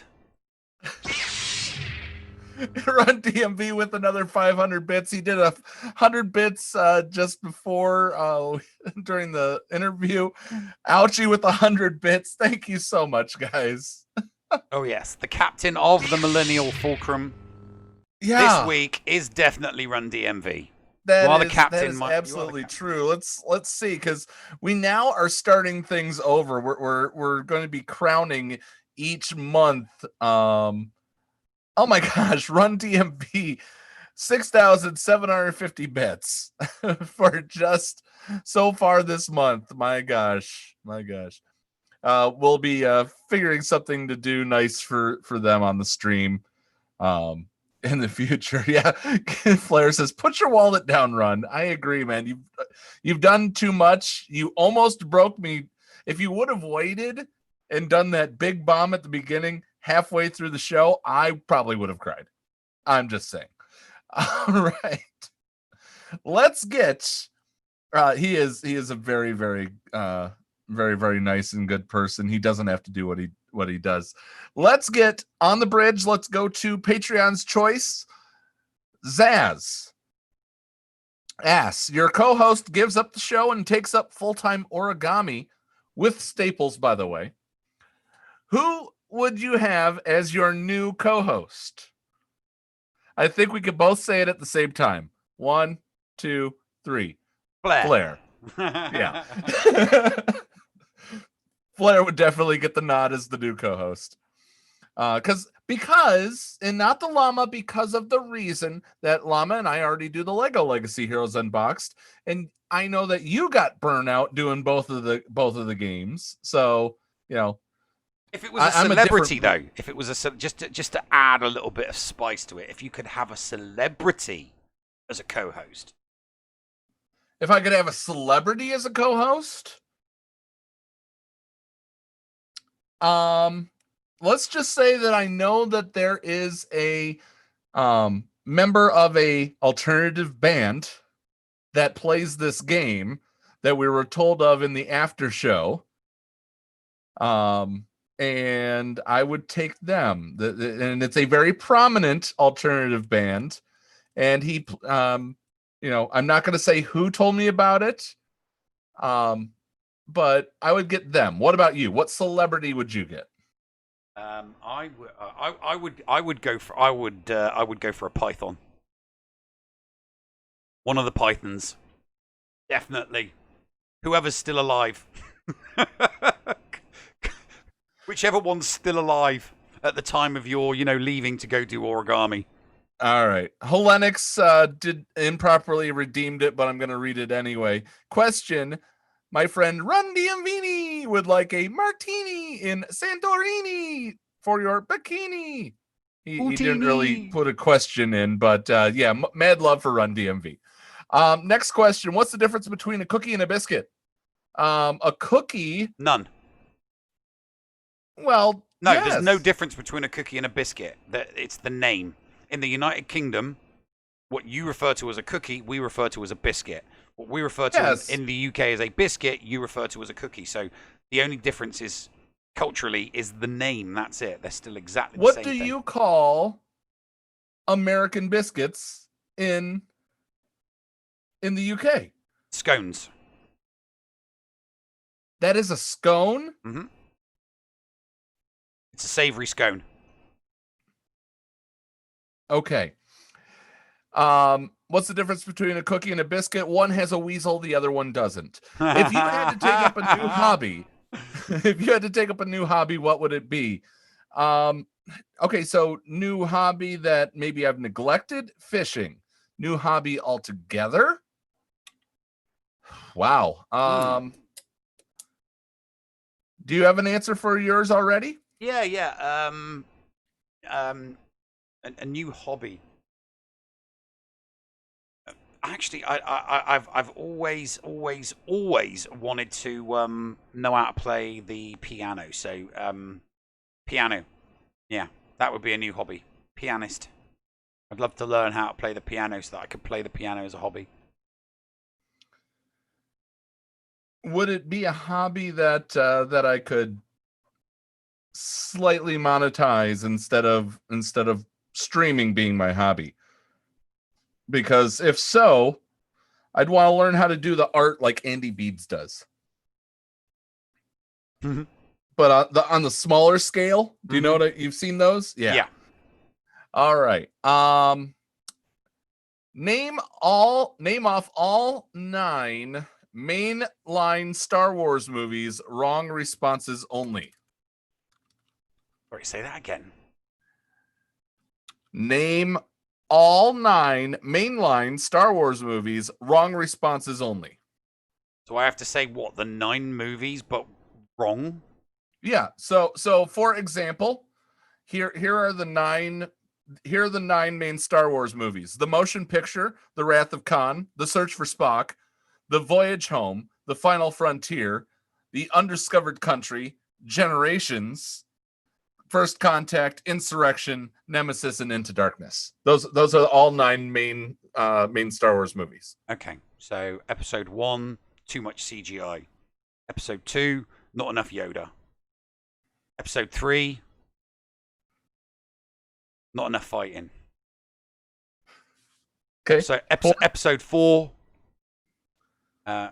more sex needed. Episode 5, perfection. Wait a minute. Hold on. Episode 6. There was a kid. The only romance in that movie was Luke and Leia. Huh? Okay, go ahead. What are you talking about? There was no romance between Luke and Leia in episode 1. What are you talking about? The incestuous kiss was at the beginning of Empire Strikes Back. Oh, that's true. That you're right. Sorry. When I view the movies, I watch them all back to back to back to back to back to back. Okay. So they all blur. All right. Okay. Episode 6, more unlimited power. Episode 7, meh. Episode 8, WTF. And episode 9, please stop. All right. Back to the questions here. Let's see here. How would you fix, this is from Geek Girl, how would you fix a plot line that you didn't agree with in the Star Wars movies? How would I do what, sorry? How would you fix a plot line you didn't agree with in the Star Wars movies? Remove them from canon and just start over again. Put Allegiant General Pride in the first movie.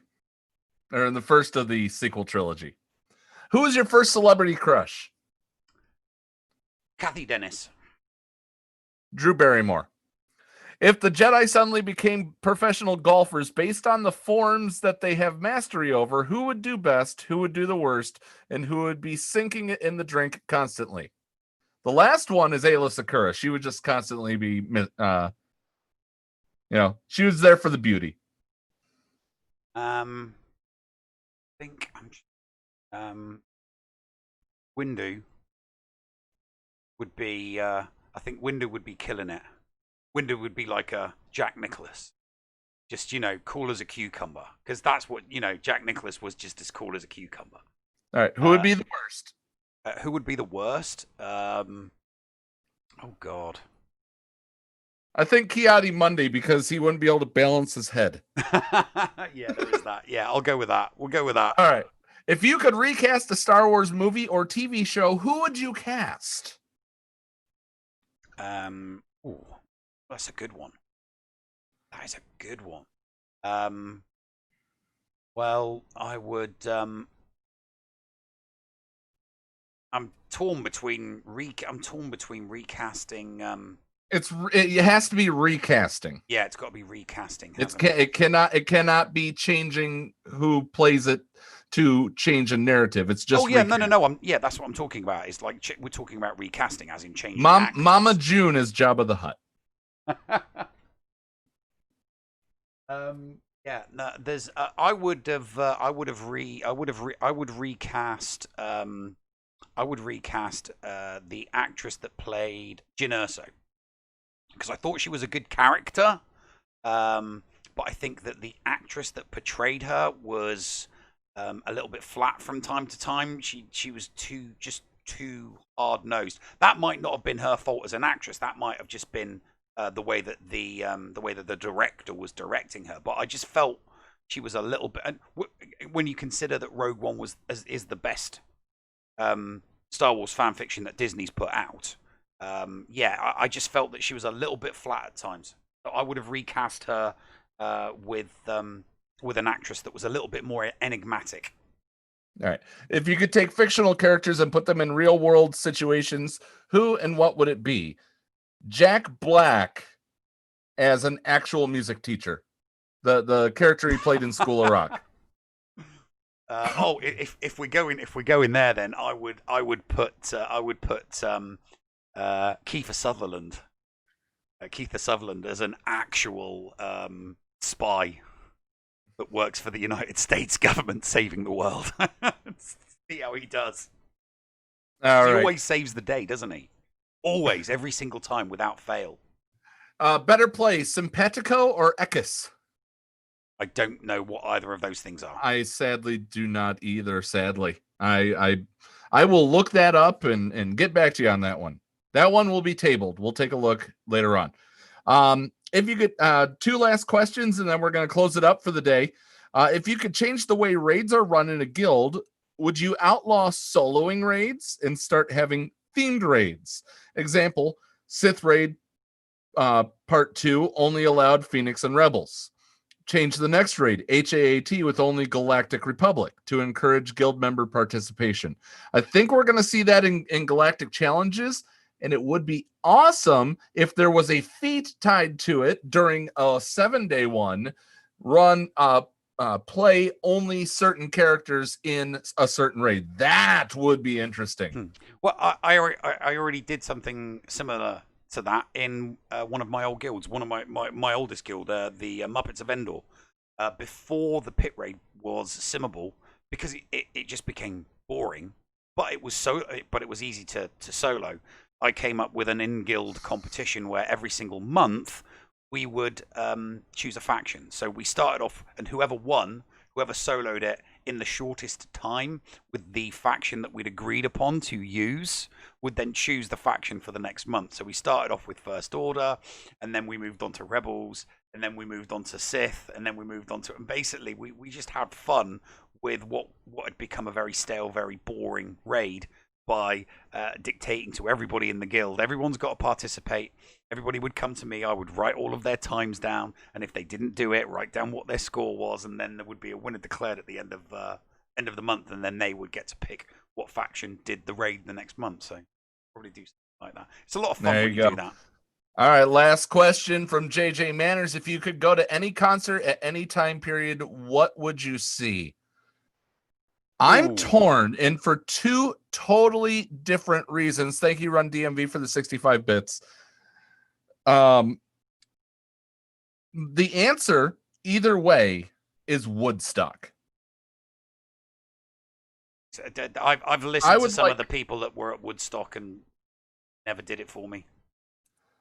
I would if I could go back in time to anyone, it would be the Nirvana Unplugged session. Well, that one we can see. That one, yeah, there's, you can see Woodstock. There's video footage of Woodstock. There's video footage of Woodstock, but there was so much more. You can see all of Nirvana's Unplugged on MTV.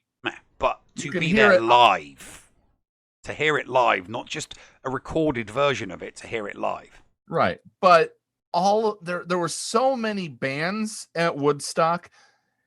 I would want to go see the classics. I'd want to be able to see Jimi Hendrix doing the national anthem. I would love to see all of those. I get where you're coming from. It's to see a lot. It's to see a broad spectrum of artists. Right. So a festival. And I think there was Woodstock 94 and Woodstock 99. I forget which one had Everclear and Offspring and all that. Those were the bands that I grew up on. So that's my answer. I'm torn between the two, to see the classics or to relive all the bands that spoke to me, because a lot of people say that your musical taste is whatever you're listening to at the age of 13. Think back. Is that true for you, Neil? I mean, I was listening to Nirvana when I was 13, but I was listening to Kathy Dennis when I was 13. That's why she's my first celebrity crush. Well, I mean, I was listening to Robin and all that when I was 13 as well, I believe. Kathy Dennis is hot, and B, Kathy Dennis is one of the most powerful women in music. You know, she's written hits for Madonna, Kylie, Britney Spears. She literally she can sit down, write a #1 hit, give it to an artist, and it goes to #1. You know, so and she's hot. She's got red hair. She's got green eyes. Oh, she's still hot today. Thank you, JJ Manners, for the 35 bits. Guys, this has been a great show. We cannot wait to get our hands on Galactic Legend, Galchals. We cannot wait to get our hands on those Galactic Challenges, or CGs, or what did you call them? GCs. The GCs. Can't wait for them. I'm looking forward to the GCs. And we're going to let's agree right now, you and I, to put it through its paces as best as we can. Oh yeah, I mean, as soon as it comes out, I'll do a live stream from all 4 accounts so that I can show people what it's like to do from multiple different accounts that are at multiple different GP stages. So, Savage Diva, thank you very much. We miss you, Savage. We miss thank you, you Savage. so very much. Love you, Savage. You all are amazing. This community is amazing. We thank you for all the support. You guys blew our minds with the reception of the video that we did. Make sure that you check out Tepsi Fact Check on our YouTube channel.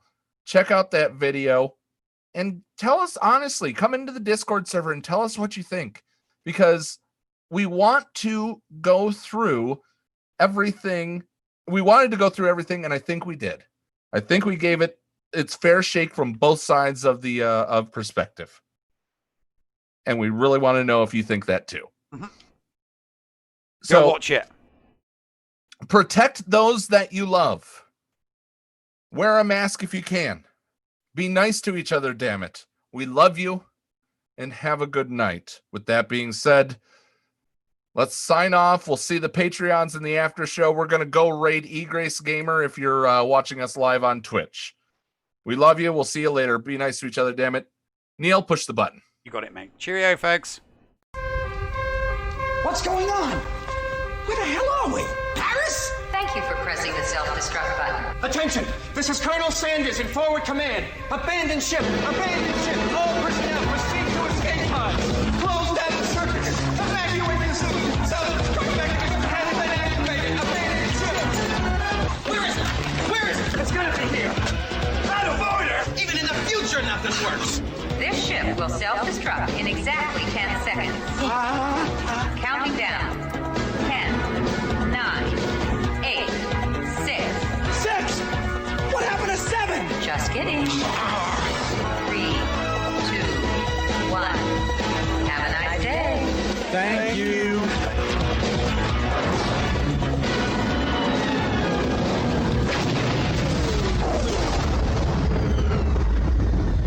Hello, friends. This is Thaddeus from Going Nerdy. The Escape Podcast was filmed in front of a live studio audience full of tweaked out murder bears. Sit, Boo Boo, sit. Good dog.